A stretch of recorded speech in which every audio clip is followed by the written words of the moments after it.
ఆంధ్రప్రదేశ్లో కూటమి కట్టిన పార్టీలు 3: టీడీపీ, బీజేపీ, జనసేన.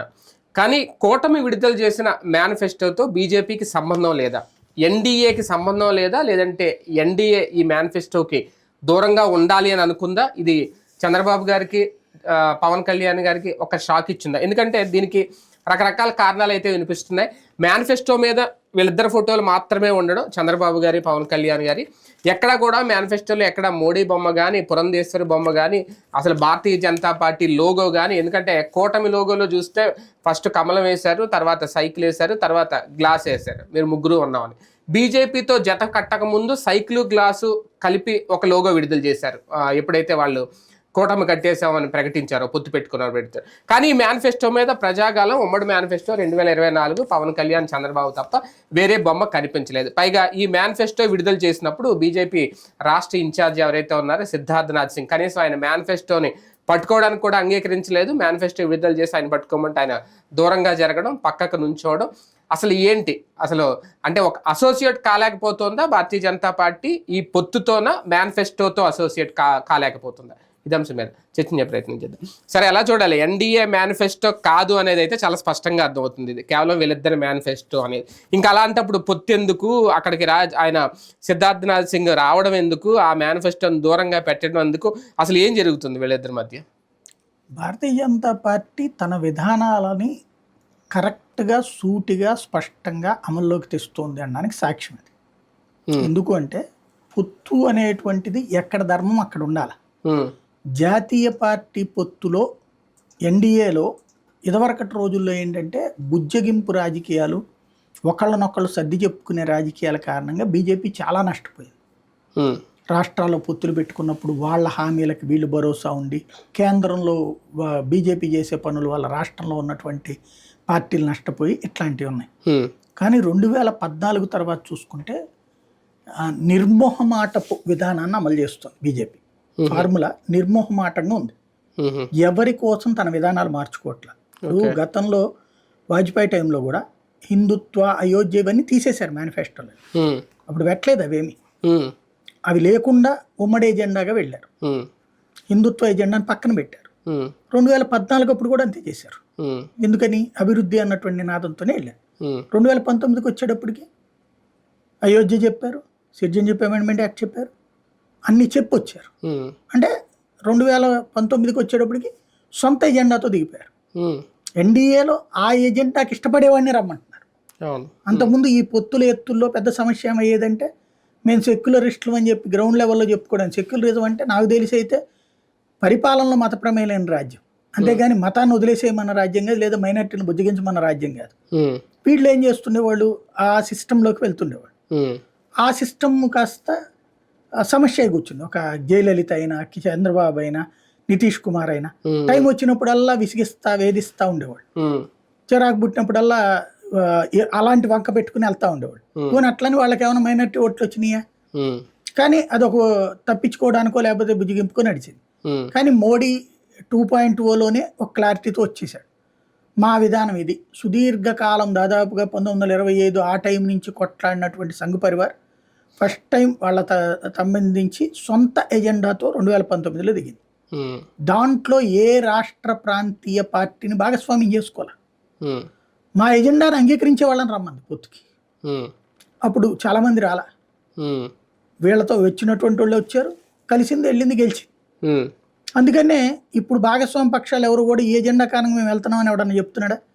శివసేన వెళ్ళినా, లేకపోతే కనుక నితీష్ కుమార్ బయటికి వెళ్ళి వెనక్కి వచ్చినా, ఎక్కడా కూడా ఈ ఫార్ములా నువ్వు అమలు చేస్తున్నందుకు వెళ్తున్నానని చెప్పలా. అక్కడ సీట్ల గొడవ, నేను నితీష్ కుమార్ సీట్ల గొడవ గురించి వెళ్ళానన్నాడు, నన్ను తొక్కేస్తున్నారు అన్నాడు. శివసేన నాకు సీఎం ఇవ్వలేదు కాబట్టి వెళ్తున్నాను, అంతేగాని అయోధ్య కడుతున్నావని వెళ్ళాను, నేను సిఏఏ కారణంగా వెళ్తున్నాను ఎవడు చెప్పలేదు కదా. ఆ పాయింట్తో అది క్లియర్గా ఉన్నారు. అట్లాంటిదే ఇప్పుడు కూడా. అందుకనినే ఇప్పుడు ఇంకా నిర్మోహమాటంగా ఉన్నారు. ఎట్లాగా? నువ్వు ప్రాంతీయ పార్టీలతో పొత్తు పెట్టుకుంటావు, ప్రాంతీయ పార్టీలతో కలిసి ప్రభుత్వం ఏర్పాటు చేసే స్థాయిలో ఉన్న చోట కలిసి మేనిఫెస్టో. ఓకే, అంటే వాళ్ళ బలం ఎక్కువ ఉన్న చోట. For example Maharashtra lead role BJP, మిగతా మిత్రపక్షాలతో మాట్లాడి అక్కడ లీడ్ రోల్ తను తీసుకుని ఎజెండా ఫిక్స్ చేస్తుంది. ప్రస్తుతం అయితే అసెంబ్లీ కాదు కాబట్టి సంబంధం లేదు. అవును. రేపు అసెంబ్లీకి లీడ్ రోలే. క్రిందసారి శివసేనను వీళ్ళు కలిపి జాయింట్ మేనిఫెస్టోని రిలీజ్ చేశారు క్లియర్గా. అదే సందర్భంలో మీకు పంజాబ్లో ఇదివరకు అయితే కనుక అకాలీదళ్ ఎజెండాతో బీజేపీ నడిచేది.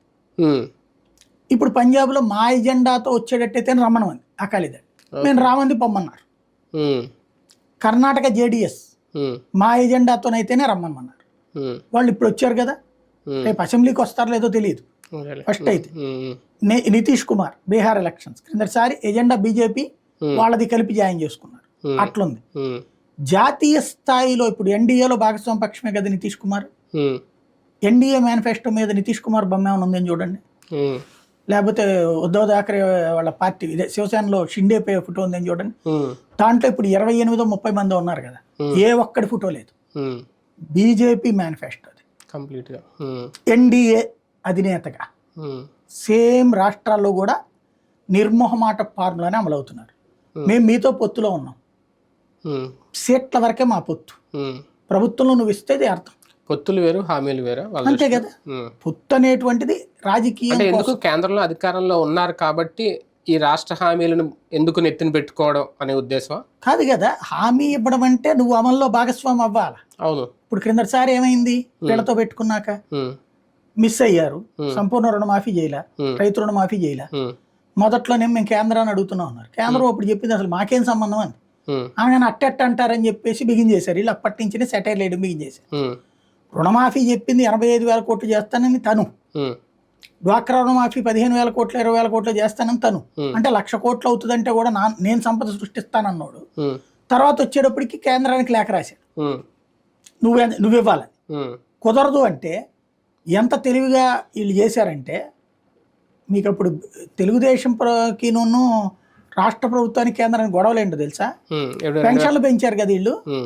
పెన్షన్లు పెంచిన డబ్బులు తీసుకెళ్ళిపోయి రెవెన్యూ లోట్లో రాసి పంపించారు. రెవెన్యూ లోట్ అంటే ఏంటి? నీకు మొత్తం వచ్చే ఆదాయం, నీకు అయ్యే ఖర్చు అంటే ఏంటి? జీతాలు, ప్రభుత్వ ఉద్యోగుల పెన్షన్, అవి లెక్కలోకి వస్తాయి. మిస్లేనియస్ ఎక్స్పెన్సెస్, ఈ మూడింటిని ఖర్చు అంటారు. ఆదాయం పన్నుల రూపంలో వచ్చేటటువంటిది ఇవి. ఈ మధ్యలో గ్యాప్ ని రెవెన్యూ లోట్ అంటారు. ఈ రెవెన్యూ లోట్లో వీళ్ళు ఏం చూపెట్టారు? పెన్షన్లకు పెంచి డబ్బులు కూడా దాంట్లో వేసి పడేశారు. 1,000 రూపాయలు పెంచారు కదా, వేస్తే వాళ్ళు కొర్రీ పెట్టారు అట్టట్లా.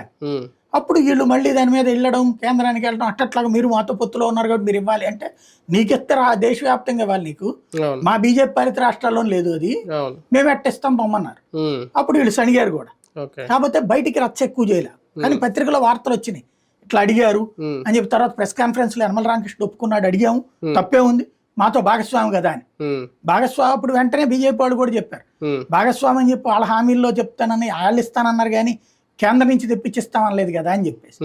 కాబట్టి ఎక్కువ గొడవ కాకుండా పత్రికలు చూసుకున్నాయి వాళ్ళ పత్రికలు. అట్లా నడిచింది. ఆ తర్వాతన ఈ రైతు రుణమాఫీ వీటికి వచ్చేటికి అసలు చేయకపోవడం, డ్వాక్రా రుణమాఫీ, రైతు రుణమాఫీ మినిమం చేయటం, వీటి మీద వచ్చినప్పుడు దాన్ని కూడా కేంద్రానికి రాశారు లెటర్లు, హెల్ప్ చేయమని. కేంద్రం అసలు స్పందించలే. 2018 తర్వాత ఏమన్నారు? మేము కేంద్రంలో భాగస్వామి ఏంటో మా దానికి ఎందుకు పెట్టుకోరని అడిగారు. అంతే కదా. ఇప్పుడు మళ్ళీ వీళ్ళు పెట్టుకుంటే ఏమవుతుంది? ఇది ఒకటి. కేంద్రానికి ఉండే సమస్య ఏంటంటే, బీజేపీ అలయన్స్ అయితే దీంట్లో ఈ హామీకి వాళ్ళు కూడా ఉంటే, ఇప్పుడు ఇది 1,00,000 కోట్లు అవుతుంది ఫర్ ఎగ్జాంపుల్. నా దృష్టిలో అయితే 1,00,000 కోట్లు అవుతుంది. ఒక 10-20 కోట్లు ఏమన్నా తగ్గుతుంది అని తెలియదు నాకు. నేనైతే 1,00,000 దాకా అవుతుంది అనుకుంటున్నా వీళ్ళు చెప్పినటువంటి కాన్సెప్ట్. అందులో ఇది తీసేస్తే మామూలుగా జగన్ 1,50,000 కోట్లు అంటున్నాడు, నేను 1,00,000 కోట్లు అవుద్ది అనుకోండి. ఎందుకంటే అతని పథకాలు తీసేస్తున్నాడు కాబట్టి. 1,00,000 కోట్ల రూపాయల దగ్గరకు వచ్చేటప్పటికి రాష్ట్రపు ఇప్పుడు ఆదాయం యాజ్ ఆఫ్ నౌ 95,000 కోట్లు. మొన్న జగన్ ఇచ్చిన పవర్ పాయింట్ పీపీటీ ప్రెజెంటేషన్ ఇచ్చాడు కదా, చంద్రబాబు టైంలో 55,000 కోట్లు అయితే ఈయన టైంలో 95,000 కోట్లు ఏమో వచ్చిందని చెప్పాడు. అంటే 40,000 కోట్లు పెరిగింది. ఈ 1,00,000 కోట్ల రూపాయలు ఇదైతే ఇంకొక 5,000 కోట్లు అప్పు చేస్తేనే సంక్షేమం అవుతుంది. నెక్స్ట్ జీతాలకి 70,000 కోట్లు ఇవ్వాలి దగ్గర దగ్గర. మళ్ళీ ఈయన పిఆర్సీ వేస్తానంటున్నాడు, పిఆర్సీ ప్లస్ ఇంటర్మ్ రిలీఫ్ ఇస్తానంటున్నాడు. ఇవన్నీ పెరుగుతాయి మళ్ళీ పెరుగుతాయి. అప్పుడు దగ్గర దగ్గర 80,000 కోట్లు అవుతాయి. అవి ఎక్కడి నుంచి తెచ్చియాలి? ప్లస్ రోడ్లు వేసేస్తాం, అవి కట్టేస్తాం, ఈ కట్టేస్తాం అంటున్నారు. దగ్గర దగ్గర వాళ్ళు వీళ్ళు చెప్తున్న లెక్క ప్రకారం మినిమం 2,00,000 కోట్ల రూపాయలు ఖర్చులకు అవుతాయి జీతాలు కావచ్చు, మిస్లేనియస్ ఎక్స్పెన్సెస్ కావచ్చు, అప్పు తీసుకుని ఉంటారు కదా ఇప్పటికి జగన్ గవర్నమెంట్, దాని మీద వడ్డీ కిస్తీ కట్టాలి కదా, అది 30-40 వేల కోట్లు అవుతుంది. అంటే 2,10,000 కోట్లు చెల్లించాలి ఏడాదికి, చెల్లింపులు జరగాలి ఇవన్నీ పెట్టి. కానీ కేంద్రం లేదంటే బీజేపీ కేంద్రం అనకూడదు, ముందే జాగ్రత్త పడిందా? వాళ్ళ ఫోటోలు ఎక్కడా లేకుండా, బీజేపీ కలర్ ఎక్కడా కనపడకుండా, కనీసం రాష్ట్ర నాయకులు బొమ్మలు కూడా, అంటే పొత్తులో ఉన్నారు కాబట్టి కావాలంటే వేసుకోవచ్చు, వేయకుండా, అంటే ముందు ప్రింట్ అయిపోయి వచ్చేసి ఆయన పట్టుకోలేదంటే అనుకోవచ్చు, ముందే చాలా ప్రిపేర్డ్గానే జరిగినట్టు కనిపిస్తుంది. అంటే కేంద్రం నుంచి బీజేపీ పెద్దల నుంచి అన్న వీళ్ళకి ఆదేశాలు వచ్చినాయి, మమ్మల్ని ఇన్వాల్వ్ చేయకండి, మీ కూడా మీరు చూసుకోండి అని. అదే ఈయనకి సిద్ధార్థనాథ్ సింగ్ కూడా చెప్తే అందుకే దూరం అయ్యారా? బీజేపీ ముందు నుంచే వ్యూహాత్మకంగా ఉందా? యాక్చువల్గా నిన్న మేనిఫెస్టో పొద్దున్న రిలీజ్ చేసే టైంకి మొత్తం అందరితో కలిపి ఉంది. అవునా? మేనిఫెస్టో తెచ్చే టైంకి అక్కడికి నిన్న ఉదయం జరగాలి, 11ంటికి జరగాలి, 11ంటికని ఇచ్చారు టైం కూడా. అవును. మేనిఫెస్టో ఇట్లా అని చెప్పి ఇటు పురంధేశ్వరిని వద్దని చెప్పి సిద్ధార్థనాథ్ సింగ్ బొమ్మంది అధిష్టానం ఆయనకి చెప్పి పంపించింది ఏం చేయాలి, ఎందుకంటే పురంధేశ్వరి మొహమాటానికి పట్టేసుకుంటది. అవును. అప్పుడు లేనట్టున్నారు కదా, ఆవిడ నెలద్దని చెప్పారనమాట. ఈయన పంపించారు సిద్ధార్థ, పంపించి ఆయనకి ఏం చెయ్యాలో ఆయనకి చెప్పారు. అదేమో యోగి బ్యాచ్ కదా, అందుకని చాలా క్లియర్గా అది తీసేయమన్నారు. అంటే ముందు చేసేద్దామంటే తర్వాత చేస్తామంటే అట్లా కుదరదు, రెడీ చేసిన తర్వాత కూర్చుందాం అన్నారు. అందుకని 3 గంటలు లేట్గా బిగినైంది. అప్పటికప్పుడు ప్రింట్ చేసి తెచ్చారు మళ్ళీ తీసేసి. అట్లాగే వెనకాల బ్యాక్గ్రౌండ్ లో కూడా మా ఫోటో కానీ, మా మోడీ ఫోటో కానీ, లోగో కానీ వద్దని చెప్పారు. మీరు ఈ ట్రిప్పు చాలా క్లియర్గా భారతీయ జనతా పార్టీ పొత్తు అంటే కేవలం సీట్ల కోసం మాత్రమే. తెలుగుదేశం పార్టీ ఎజెండాకి వాళ్ళు జవాబుదారీ కాదు, బీజేపీ ఎజెండాకి తెలుగుదేశం కూడా జవాబుదారీ కాదు. ఇప్పుడు Bharatiya Janata Party formula citizenship amendment act అండి, దానికి తెలుగుదేశం కుదరదంటుంది కదా, మేము వ్యతిరేకిస్తున్నాం అంటుంది కదా. భారతీయ జనతా పార్టీ ఎజెండాలోకి వచ్చేటప్పటికి రిజర్వేషన్స్, ముస్లిం రిజర్వేషన్లు అన్నటువంటి తీసేయడం, వీళ్ళు కుదరదంటున్నారు కదా, వద్దంటున్నారు కదా. అంటే జాతీయ ఎజెండాతో బీజేపీ ఎజెండాతో వీళ్ళకి సంబంధం లేనప్పుడు వీళ్ళ ఎజెండాతో వాళ్ళు ఎందుకు సంబంధం పెట్టుకుంటారు? మీరు మొన్న చిలకలూరుపేట సభలోనే అర్థమైపోయింది. చిలకలూరుపేట సభ అప్పటిదాకా కూడా తెలుగుదేశం నాయకుడు ఎవరు పత్తిపాటి పుల్లారావు అందరినీ వేదిక మీదకి పిలవడం ఇదంతా జరిగింది. బ్యాక్గ్రౌండ్ లో ఓ పక్కనేమో పవన్ కళ్యాణ్, చంద్రబాబు, ఇంకో పక్కన నరేంద్ర మోడీ పెట్టారు. ఇది బ్యాక్గ్రౌండ్ డిజిటల్ స్క్రీన్ లో. కరెక్ట్ గా నరేంద్ర మోడీ వస్తున్నప్పుడు అప్పటిదాకా పాటలు కూడా ఎవరా అనేదో గ్లాస్ ఏదో ఉంటది చూడు, ఏరా ఒరే అని ఏదో ఉంటది, ఆ టైపు పాట ఏదో పెట్టారు. అది తెలుగుదేశం పాట, ఈ 2 పెట్టుకొచ్చారు. నరేంద్ర మోడీ అక్కడ హెలికాప్టర్ దిగ్గానే ఒక్కసారిగా పాట మారిపోయింది, మోడీ పాటలు వచ్చేసినాయి. తర్వాత బ్యాక్గ్రౌండ్ మారిపోయింది. భారతీయ జనతా పార్టీ నరేంద్ర మోడీది పెద్దది బ్యాక్గ్రౌండ్, ఇటు పక్కన వీళ్ళది నరేంద్ర మోడీ నడ్డా, వీళ్ళది లేదు అసలు దాని మీద. దాన్ని ఇన్వైట్ చేయడం, ఈ కార్యక్రమాలు అర్జెంటుగా బీజేపీ నాయకురాలు వచ్చేసింది సీన్లోకి. ఎవరు నిర్మలానో ఎవరు, ఈయన పత్తిపాటి పుల్లారావుని పక్కకు పంపించేశారు. అంటే ఒక్కసారిగా ఎన్డీఏ ఫ్లేవర్ తీసుకొచ్చేసారు, ఎన్డీఏ సభగా మార్చేశారు దాన్ని. కళ్ళెదురుగుండా జరిగిన కనికట్టది సేమ్. ఇప్పుడు అప్పుడే బీజేపీ చాలా క్లియర్ గా ఉంది, వాళ్ళు పొత్తప్పుడే అన్ని చెప్తున్నారు. వీళ్ళకి తెలుసు, తెలియేం కాదు చెప్తున్నా. వీళ్ళ తెలివితేటలు ఏంటంటే మాటల్లో కొట్టుకుపోద్దులే అనుకుంటున్నారు. వాళ్ళు ఎక్కడా వెనక తగ్గట్ల.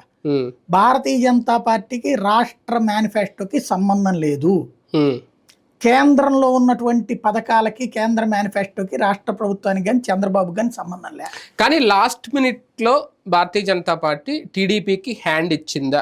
ఎందుకంటే పొత్తు కోసం అంత వెంపర్లాడి కలిసి లాస్ట్ మినిట్లో కలుపుకున్న తెలుగుదేశం పార్టీ కేంద్రం నుంచి సహకారం వస్తుందనో, వాళ్ళ అందుందనో 4 ఓట్లు పడతాయి అనుకుంటే, ఇప్పుడు కూటమి ఐకమత్యం మీద అనుమానాలు రావా? ఇప్పుడు ఐకమత్యానికి ప్రాబ్లం లేకుండా చూసుకోవాల్సినటువంటి బాధ్యత వీళ్ళది. ఇంకా మేనిఫెస్టోతో సంబంధం లేనప్పుడు ఇంకా ఐకమత్యం అదే కదా. మేనిఫెస్టో అసలు వాళ్ళతో మాట్లాడావు నువ్వు. నేను అనేది ఏంటంటే, పవన్ కళ్యాణ్ అంటే పాపం అమాయకుడు కాబట్టి నడిచిపోతుంది, సరిగ్గా చెప్పాలంటే పిచ్చోళ్ళలాగా చేస్తాడు. ఎందుకంటే నువ్వు షణ్ముఖ వ్యూహం, అసలు ఆ వ్యూహం ఏమన్నా అర్థం ఉంది ఎవరికన్నా? అదే కదా. ఆ 10 లక్షల రూపాయలదే పెన్షన్ దాంట్లో కన్నాక షణ్ముఖ వ్యూహం అంటే ఒకప్పుడు ఏంది గ్యాస్ సిలిండర్లు అన్నారు, అయ్యో చెప్పారు, అవన్నీ పోయి చివరికి రొటీన్ గా మనం ఉపన్యాసాలు ఇచ్చేదాన్ని హామీ కింద రాశారు. షణ్ముఖం అంటే జనసేన చెప్పినటువంటి ఆ పథకాలు చూస్తే ఎవడన్నది పథకం అంటాడా? జాతిని ఉద్దేశించి ప్రసంగం తప్పించి వీళ్ళ చాలా క్లియర్ గా ఉన్నాయి తెలుగుదేశం కదా. వాళ్ళది క్లియర్ గా ఉంటే వీళ్ళదేమో అట్లాగే ఎట్లా పెడతాడు? అసలు ఆయన ఎట్లా ఒప్పుకున్నాడు? ఏందంటే ఆయన ఏంతో అంత అసలు చంద్రబాబు దేవుడు రోజు ఆయన ఉపన్యాసం కానీ చంద్రబాబు దేవుడు అయినప్పుడు ఈయన ఎందుకు బయటకు పోయాడు? ఇప్పుడు అంత సాక్రిఫైస్ కాదు, పాడు కాదు. ఆయన ఒక విచిత్ర లోకంలో వ్యవహరిస్తున్నాడు. అదే ప్రపంచానికి నమ్మిస్తున్నాడు. ఇప్పుడు ఆయన ఒప్పుకున్నాడంటే ఒక అర్థం ఉంది. భారతీయ జనతా పార్టీ ఎప్పుడు కూర్చోబెట్టుకున్నారు? వాళ్ళది ఎప్పుడు తీసుకున్నారు మేనిఫెస్టో?